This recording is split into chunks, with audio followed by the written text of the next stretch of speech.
Today's social justice, anti-racism warriors have no clue what racism is really like, have no clue how far this country has come. Before he became president, Barack Obama spoke about how much racism he thought there was in America. Here's what he said. We're going to leave it to the Joshua generation to make sure it happens. There's still some battles that need to be fought, some rivers that need to be crossed. Like Moses, the task was passed on to those who might not have been as deserving, might not have been as courageous, find themselves in front of the risks that their parents and their grandparents and great-grandparents had taken. But that doesn't mean they still don't have a burden that they have to shoulder, that they don't have some responsibilities. The previous generation, the Moses generation, pointed the way.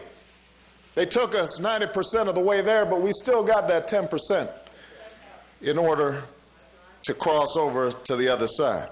Now, about that 90%, think about it. There was a 2002 Fox opinion poll that found 8% of Americans believe, quote, there is a chance, close quote, that Elvis Presley is still alive. So we have to write off roughly 8% of America. So maybe we can work on that additional 2% that he talked about. And that was before he got elected, let alone re-elected president. So don't you think that cut into that 2% just a little bit? So unless we're looking for nirvana, I'm not sure how much better America can get in terms of race relations. It's never going to be perfect.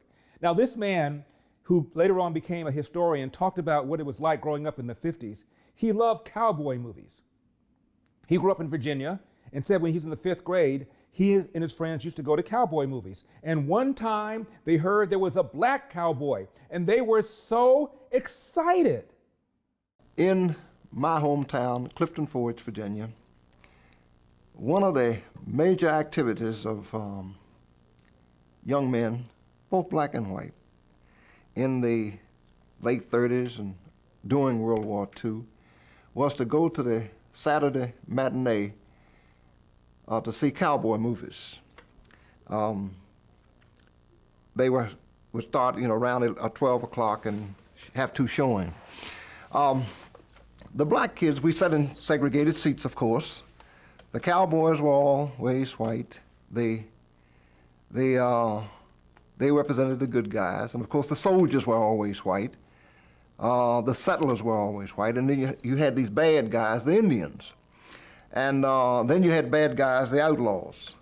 And it was the same scenario each Saturday, some outlaw trying to take a farm or a ranch away, or some settlers moving across the frontier, and they were just trying to get to a new home, and these vicious Indians would attack. And always the Indians would always be about to win when the cavalry would come and whatnot. And we never saw, any blacks playing into these roles. And I recall, was yesterday,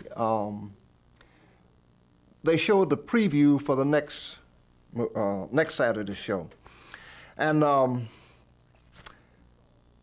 we saw a black man in cowboy dress.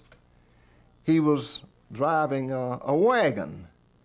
We didn't observe that it was really a mule. He was pulling the wagon, and we were shocked. A black cowboy. Well, somehow it went through our mind that this black cowboy would do what the other cowboys did, to be brief. Well, we looked forward to the next Saturday. And on that particular day, an hour before the show, the streets were lined with young, black males. The theater owner and the police didn't know what to make of all of it. I remember one friend of mine was shoved by a local policeman with the statement, "You pickaninnies, stop blocking the street." And they couldn't imagine what was about this show that made us want to get there. And so when the movie started, sure enough, this black guy shows up, and they inform him that the wagon train's about to move out. He was part of a wagon train, and that would be Indians, out there. And he made some comical statement which began to wonder, because we had been accustomed to only seeing black clowns, but not a black clown who was a cowboy. And so he made some statements. They hope he doesn't see any Indians and this, that, and the other. And so, sure enough, as they got out a day or so, I suppose, someone came riding back that the Indians are coming. And there was great excitement, and the wagons were drawn into a circle. And so they told this, now, his name bothered us also, because when we first saw him, someone said Fat Meat, and we couldn't believe that was his name. We found out later that was indeed his name, Fat Meat. So we'll call him Fat Meat now. Now, when the Indians attacked, they proceeded to circle the wagons and just run around the wagon, and the settlers shot them off the horses. Now, that wasn't quite the way the Indians fought, but that's the way they showed it. And so they tried to get Fat Meat to take a gun. And Fat Meat was trembling, and he was afraid. And so they insisted that you take a gun. And so they actually forced the gun into Fat Meat's hand, a rifle. And he was so afraid of it that he dropped it. Then he reached in his pocket, trembling, and pulled out a barber's razor. And he was trembling and dropped that. And he got down on his knees to try to pick it up with his teeth.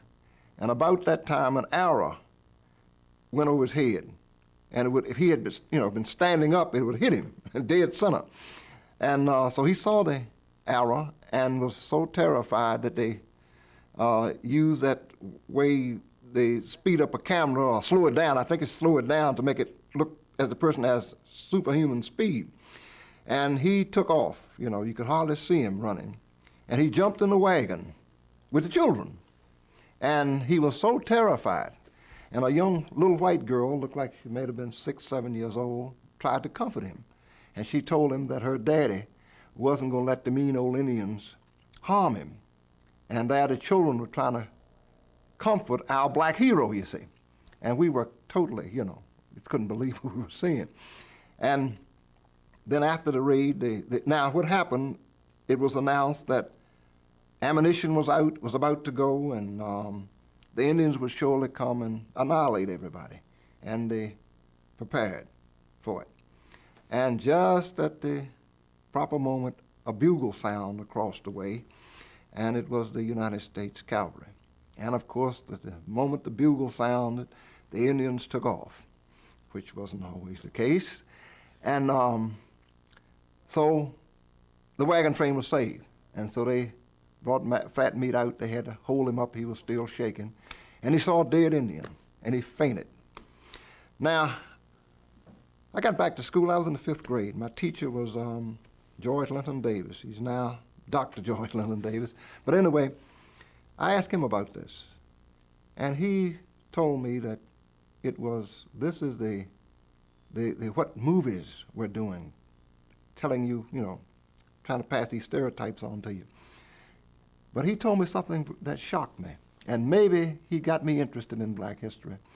He told me that 1/3 of the cowboys were black, and they were not like Fat Meat. Other historians like Roger McGrath of UCLA puts the number of black cowboys at under 25%, more like 15%. But there's no question there were a lot of black cowboys, black soldiers, black law enforcement people, including the famed Bass Reeves.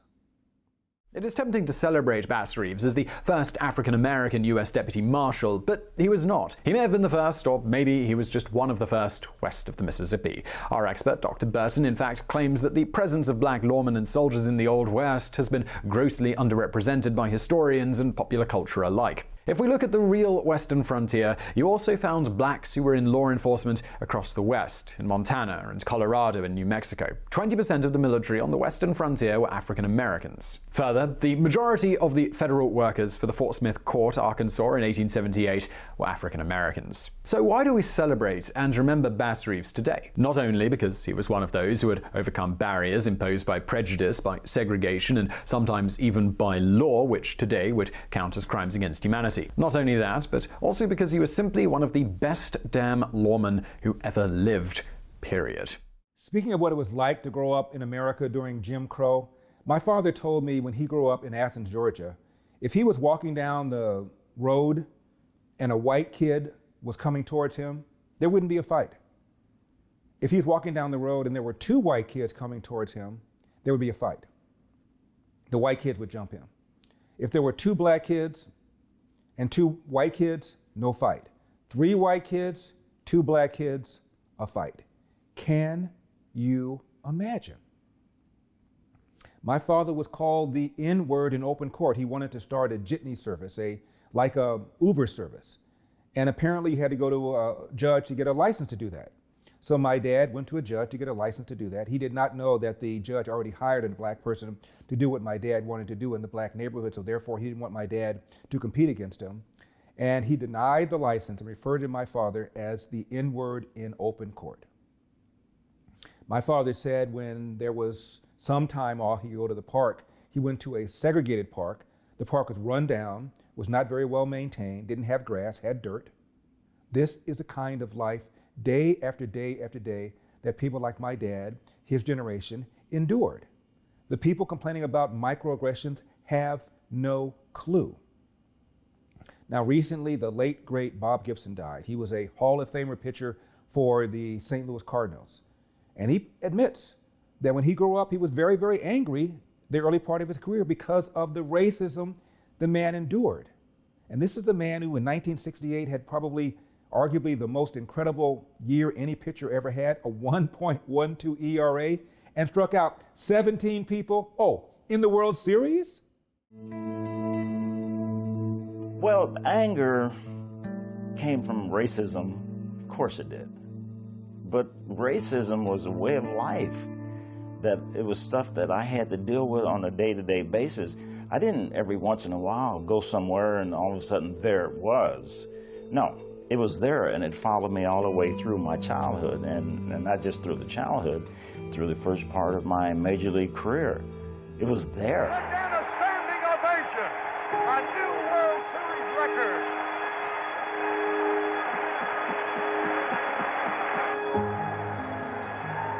He got it! Struck him out! Look at the scene on the field. McCarver, the first one. Now his infielders all over him. A new world record of 17 strikeouts in one game. Now, if anybody understands what America used to be like, it's Bob Gibson. It's Randolph Elder, my father. These kids do not have a clue, and how insulting it is for people like my father, people like Bob Gibson, people like the so-called Moses generation, to compare what they went through to the alleged microaggressions of what the young people are going through today. It's insulting. It really is. I'm Larry Elder, and we've got a country to save. I'll see you next time.